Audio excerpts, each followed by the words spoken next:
Bonjour et bienvenue dans cette nouvelle vidéo. Dans cette vidéo, je vais vous parler d'une erreur qui est assez tentante, donc plutôt fréquente, à ne surtout pas commettre aux Émirats Arabes Unis, parce qu'on s'imagine assez peu quelles en sont les conséquences.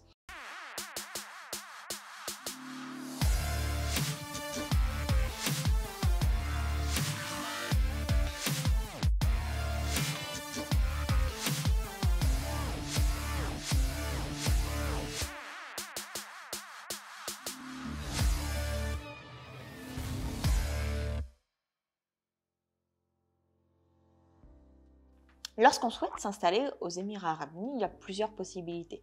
On peut investir dans l'immobilier, on peut avoir de la famille ici sur place qui va nous sponsoriser, on peut créer sa société, on peut trouver un emploi en tant que salarié. Donc ces quatre options, ces quatre grandes familles vous permettront d'obtenir un visa résident pour vivre ici aux Émirats. Il n'est pas toujours à la portée de toutes les bourses de trouver un bien immobilier. On n'a pas toujours non plus de la famille aux Émirats qui puisse nous héberger et nous sponsoriser. Donc il va souvent nous rester des options de trouver un travail ou de créer une entreprise.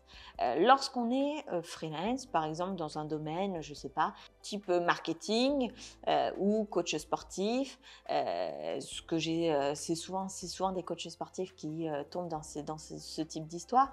On se dit, bon bah tiens, je vais créer une société. La création d'une société, c'est quand même beaucoup moins cher en termes de charges que ce qu'on peut trouver en France, mais c'est pas non plus gratuit. Et parfois, certaines personnes se disent bon bah je vais chercher une option moins chère que de créer une société ou je ne vais pas chercher un travail parce que trouver un travail me ferait gagner moins d'argent, les salaires seraient moindres que si je me lançais en tant que freelance ou auto-entrepreneur. Et donc l'une des erreurs qui est plutôt tentante, c'est que vous allez trouver ici des sociétés, parfois spécialisés en création de sociétés, qui vont vous proposer d'acheter un visa résident sous une société mainland.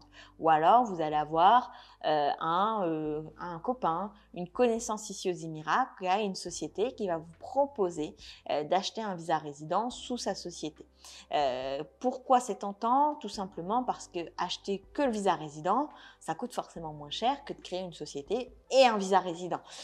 Ça vous permet également vous pensez également avec ce visa résident pouvoir travailler comme auto-entrepreneur ou freelance sans trop de problèmes parce que malgré le fait que vous n'ayez pas de licence pour travailler, vous avez quand même un visa résident, puis ça va vous permettre également, ce visa résident, d'avoir un compte bancaire et de prendre un logement. Donc c'est on va dire un raccourci qui est plutôt tentant puisqu'il est un peu moins cher que de créer sa propre structure, qui est donc tentant, mais qui peut avoir de fâcheuses conséquences. Donc plutôt que de vous dire bah, toutes les conséquences, ça va être ça, ça, ça, je vais vous prendre un exemple qui est peut-être plutôt parlant d'une personne qui est venue à notre rencontre à l'agence, mais pour laquelle malheureusement on ne peut pas faire grand-chose, qui est d'accord pour qu'on expose cette situation pour que ça puisse servir au plus grand nombre et que ça puisse peut-être vous éviter de faire une erreur qui peut vous coûter cher. Donc cette personne-là vient à l'agence, elle nous dit bon bah voilà, moi j'ai fait confiance à une personne pour faire les visas de ma famille, donc les visas pour mes enfants, pour ma femme, des visas famille, mais ça traîne depuis un certain nombre de mois. Donc là en espèces, ça traînait de peut-être, je ne me rappelle plus exactement, mais entre 8 et 10 mois qu'il attendait les visas famille. Alors pour rappel, lorsque les actes de naissance et l'acte de mariage sont légalisés, certifiés, traduits, que le chef de famille a son Emirates ID et son logement ici aux Émirats Arabes Unis, un visa famille, ça s'obtient en l'espace de, allez, si je traîne un petit peu, 2 semaines, 3 semaines. Donc plusieurs mois d'attente, déjà, ça paraît quand même plutôt aberrant et plutôt très très long. Donc moi, je vais expliquer que je ne reprends pas de dossier en cours puisque je ne vais pas forcément avoir la main dessus. S'il y a eu des choses qui ont été faites, qui ont été mal faites, bah, c'est beaucoup de travail pour reprendre. Donc généralement, je ne reprends pas de dossier en cours, mais je lui ai dit, je vais regarder, je jette un œil et je vais vous dire ce qui ne va pas. Donc je regarde le dossier. On se rend compte que l'agence en question avait falsifié les tampons du consulat et que donc la légalisation ne passait pas.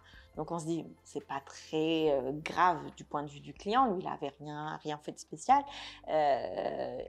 Simplement, il redemande des actes de naissance, il redemande un acte de mariage et on refait la légalisation, c'est-à-dire un tampon au consulat, un tampon au ministère des Affaires étrangères ici aux Émirats, le MOFA, et la traduction en arabe légal. Et je lui redonne ces documents. Il dit, il va présenter les documents du coup directement à l'administration sans plus passer par l'agence en question, qui lui a quand même causé du tort, puisque au fil des mois où il attendait les visas famille, il a quand même collecté des amendes. Donc il présente les documents et puis bizarrement, il y a un de ses enfants pour lequel le visa famille passe et puis le deuxième, ça ne passe pas. Donc il revient à l'agence, on réexamine un petit peu quelles sont les problématiques. Il avait acheté son visa résident sous la société Mainland d'une connaissance. En Mainland, le contrat de travail qui est édité par l'administration doit être signé par l'employeur et tamponné également par l'administration. Et donc, ce qui posait problème en l'espèce, c'était que ce contrat de travail était bien signé par son employeur, donc la connaissance qui lui avait fourni le visa résident, puisqu'il l'avait déclaré en tant qu'employé de la société, mais pas le tampon de l'administration. Donc, c'est plutôt simple comme problème. Il faut retourner auprès de l'administration et demander le coût de tampon. La personne en question retourne à l'administration, demande le coût de tampon sur le contrat pour être en mesure de sponsoriser son enfant et l'administration lui refuse le tampon. Donc là, on commence à comprendre qu'il va y avoir une complexité et moi, je fais mes propres recherches et je lui dis, est-ce que la société sous laquelle vous êtes embauché, on va dire fictivement embauché, est-ce qu'elle a bien été renouvelée?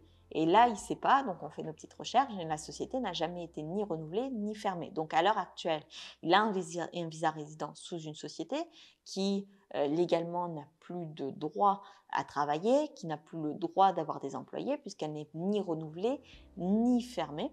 Et donc c'est là où se pose le véritable problème. Le véritable problème lorsqu'on achète un visa résident sous une société, c'est qu'on n'est pas maître. On n'a aucune main sur la société en question, sur la licence en question et non plus du coup sur notre visa résident.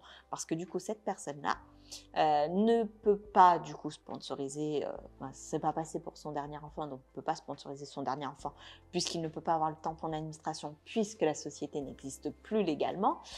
Donc déjà c'est la première chose.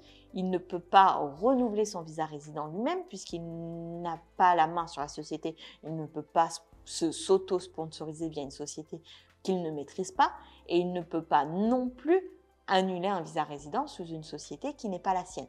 Donc il va se retrouver bloqué.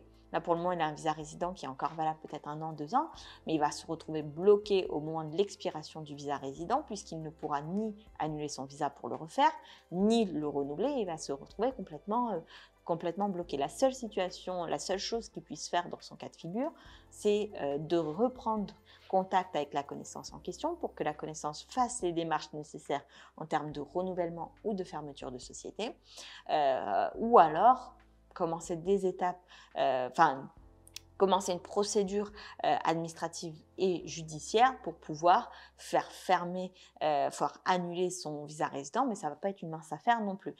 Deuxième cas de figure que j'ai déjà pu voir, mais du coup il y a quelques années, un monsieur italien qui avait acheté pareil un visa résident sous une société. Le chef d'entreprise ayant eu besoin du quota sous sa société pour abriter un vrai employé a, à l'issue de quelques mois, annulé le visa résident en question, sans dédommager la personne qui avait payé son visa résident à l'époque pour 3 ans, tout simplement pour pouvoir réutiliser le quota en question. Donc, ce qu'il faut bien avoir en tête lorsqu'on achète un visa résident sous la société de quelqu'un d'autre, que ce soit un ami, une connaissance, un inconnu ou une agence, c'est que vous n'avez pas la main sur ce visa résident. Rien ne vous garantit sur le papier, rien ne vous garantit que ce visa résident sera maintenu jusqu'à l'expiration du visa résident. Rien ne vous garantit que la personne va faire preuve de diligence en termes de renouvellement ou de fermeture de société et donc vous pourriez être dans une situation qui soit particulièrement compliquée. Donc moi, mon conseil, pour avoir suivi quand même un certain nombre de personnes ici, d'entrepreneurs, c'est que première chose, si vous avez un projet de création de société, même si ça vous coûte un petit peu plus cher à la création, il y a des options qui sont moins chères, il y a des options quand même qui sont abordables et qui vont vous permettre de créer votre propre société. Essayez de ne dépendre de personne. Ici aux Émirats Arabes Unis, faites votre propre entreprise et à force de travail, vous ne le regretterez pas. Deuxième solution, si vous n'avez pas les fonds, travaillez en tant qu'employé, même si ça vous permet de gagner moins, faites vos propres économies et achetez votre indépendance et votre liberté. Troisième chose, si vraiment vous n'avez pas les moyens du tout de venir aux Émirats, pour le moment, ce n'est qu'un passage. Faites ce que vous avez à faire dans votre pays d'origine, travaillez, continuez à proposer vos prestations, continuez à mettre de côté, histoire que le jour où vous veniez aux Émirats Arabes Unis, ça ne tourne pas ni au drame ni au cauchemar. En tout cas, j'espère qu'en tout cas cette vidéo vous aura plu. N'hésitez pas à la partager à des personnes qui autour de vous envisageraient ce type de solution, qui pourraient choisir la facilité, mais la facilité, ça peut conduire également à des catastrophes. Donc l'idée vraiment de cette vidéo, c'est de vous informer, de vous aider également à ne pas commettre d'impair dès votre arrivée ici aux Émirats Arabes Unis. Et sur ce, je vous souhaite le meilleur. J'espère vous retrouver très vite, vous et vos projets ici aux Émirats, que ce soit établi, on va dire, avec sérénité, avec confort, avec tranquillité pour vous et votre famille. Si vous avez besoin de parler de votre projet aux Émirats, de l'obtention de visa résident, n'hésitez pas à prendre rendez-vous avec nous. Le lien de prise de rendez-vous est en commentaire. C'est gratuit et sans engagement. Et l'idée, c'est de pouvoir vous accompagner en toute sérénité. Sur ce, je vous souhaite le meilleur et je vous dis à très vite dans une prochaine vidéo.